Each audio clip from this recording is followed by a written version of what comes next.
think of ourselves as the most intelligent species, but we come across as a deeply divided lot.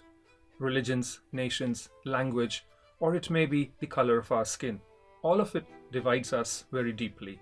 That for most of us, losing this divide is simply unimaginable and equal to losing one's identity. Of all such factors which continue to divide us, one has gained a lot of prominence these days, and that is indeed religion. These days it feels that no matter wherever we look, the religious divide is growing day by day. This raises some very significant questions, like are we going to remain a divided lot forever? If religion remains the kind of force it has been, can we even think of a shared human future? Does religion actually divide us in the first place? Why do humans need religion? And what exactly is religion? And how can we really understand it? What types of religions are there, and how to reform them for a possibility of a genuinely shared human future? In this video series, we are going to deal with such major questions and issues concerning religion in the 21st century. Religions might have divided us, but similarly, the debate about religion itself has been equally divisive. For some, religion is what literally defines us. We pretty much owe our very uniqueness of existence to it as the only species which holds religious beliefs. For them, it shapes our cultures, our values, our sense of purpose. On the other hand, there are those who believe it's nothing but a figment of our imagination, and for some, on the extreme end of that spectrum, it's nothing short of evil. It is the cause of conflicts, wars, superstitions that has held us back from realizing our true potentials as a species, a society, or a collective. Some only see it as a human invention having unique utility, where it's nothing more than a belief system that gives us psychological support and keeps us together as a society. As Karl Marx famously put it, religion is the opium of the masses, suggesting it serves a comforting illusion in a harsh world. There are indeed many ways in which religion has been seen. But here's a key question we need to wrestle with before ascribing to any such sweeping idea of religion. Can all religions be put in the same box? What about the different and contradictory religious ideas of the world and the place of humans in it? We do know that religion is only a human creation, something we've invented to make sense of our lives. But do we, humans, truly possess the ability to understand our own creation in that case?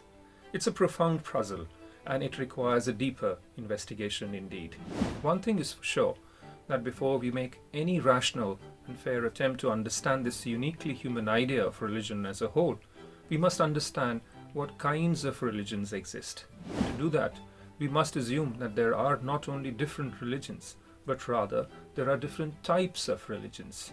This also means that religions do share some commonalities, which are also fundamental to them. Well, some people might disagree with this suggestion, holding that all religions are fundamentally distinct from each other, made up of mutually incompatible ideas and practices, and that's precisely why they are different religions in the first place. The other point of consideration is that when we say commonalities or differences, what aspect of religions are we considering? Does it mean that they have similar doctrines regarding their idea of the world and the idea of the person in it? For instance, do they all posit a creator god or a cycle of rebirth? Does it mean they have similar histories, like originating from ancient oral traditions or prophetic revelations, or similar rituals such as prayers, fasting, or pilgrimage? Pioneers like Mircea Eliade, in his work, The Sacred and the Profane, emphasized how fundamental doctrines reveal patterns across faith, such as axis mundi, a central pillar connecting heaven, earth, and the underworld, appearing in various forms from shamanism to Christianity. Similarly, Rudolf Otto's concept of the numinous, that awe-inspiring mystery at the heart of religious experience, shows a shared emotional core, even if doctrines diverge. Therefore, given the difficulties in pinpointing what essentially constitutes a religion, here we need to be more specific. Before venturing to understand the major types of religions, we need to clarify what we should consider for similarities and differences in religions, because only based on such clear understanding we can be really confident about our categories of religions. In this process, the first assumption is that we should consider doctrinal similarities and differences. It is based on the idea that doctrines are fundamental to religions, and they are the main source of other elements of religion as we commonly encounter in life. To be even more precise, we are not talking about all doctrinal ideas in which we should try to see these similarities and differences, but they need to be fundamental also, in a way that without those ideas, the religion in question almost loses its identity. One easy way to think of it would be something like the DNA of a faith. Change it too much and it's something else entirely. Similarly, another important question arises that could raise doubt about this whole exercise of finding similarities and differences between religions. What we designate as the major religions of the world, none of them have one completely uniform doctrinal base, as they are all internally divided into sects. It is because almost all of them have a long and rich history of development, acquiring new forms in terms of different schools of thought and sects into practices.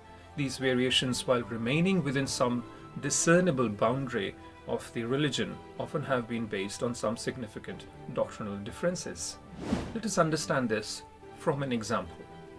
Christianity, one of the world's largest religions, isn't a monolith. For instance, Roman Catholicism holds that doctrine's transubstantiation in Eucharist, where the bread and wine literally become the body and the blood of Christ during Mass.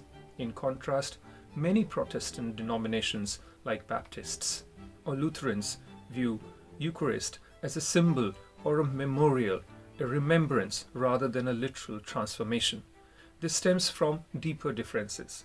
Catholics emphasize faith and the work, including sacraments, for salvation, drawing from both scriptures and church tradition, while Protestants adhere to solified faith alone and sola scriptura, scripture alone, as the basis for doctrine, rejecting elements like purgatory or intercessions of saints. Another example is baptism. Eastern Orthodox and Catholic traditions practice infant baptism as a means of removing original sin and initiating into the faith community, whereas many evangelical Protestant sects, such as Baptists, insist on believers' baptism only for those old enough to consciously profess faith. These aren't minor quibbles. They affect everything from worship to ethics. Yet all identify as Christians, sharing fundamentals like Trinity and Jesus' resurrection. So which sect or school of thought of any religion are we going to consider while trying to put different religions into the same categories or types? Here we need an idea of the orthodox, which refers to core doctrinal framework of any religion. This idea of the orthodox form of a religion is based on two main ideas. First, the orthodox form of a religion is the one which is historically old enough so we can trace the development of other sects and schools from it. Second, it also provides for all the necessary and sufficient doctrinal ideas which are fundamental to it. So much so that we can identify most of the later variations within itself sufficiently. Again, some may disagree with the realistic probability of finding something like the original orthodox form of a religion, arguing that religions are too fluid and diverse from the very start, and the real orthodox ideas are difficult to trace historically. But for the purpose of this exploration, we assume that such an orthodox form of a religion does exist. In Christianity, for example, this might point to the early apostolic or Nicene Creed-based framework from the 4th century, which affirms core doctrines like divinity of Christ and the Holy Trinity, from which later schisms like Great Schism, splitting of the East and the West, and the Reformation in the 16th century essentially diverged. Scholars in comparative theology indeed use such historical anchors to categorize and compare. Therefore, it can be used to understand the orthodox form of a religion in question. Equipped with these assumptions that types do exist, commonalities and differences are doctrinal, and fundamental, and an orthodox core within every religion can be identified, we can now start our attempt to actually discern what kind of religions actually do exist. So in this video, we've indeed laid the groundwork to acknowledge the diverse views on religion, questioning if they fit one box, and setting assumptions for exploring types through fundamental doctrines. It's a journey that respects the complexity, the contradictions, the sects, the histories, while seeking patterns that bind us as humans. If this has sparked your curiosity, join me in the next video, where we'll zoom in on the most common doctrine attached to religion, namely monotheism, and Christianity as one of its leading examples. We'll try to explore its orthodox roots, how it shaped human place in the cosmos, and why it stands as a pillar among the world faiths. If you like this video and you want to be part of this journey, please subscribe and hit the notification bell, and let's continue unraveling this human tapestry together. Thank you for watching, and see you soon.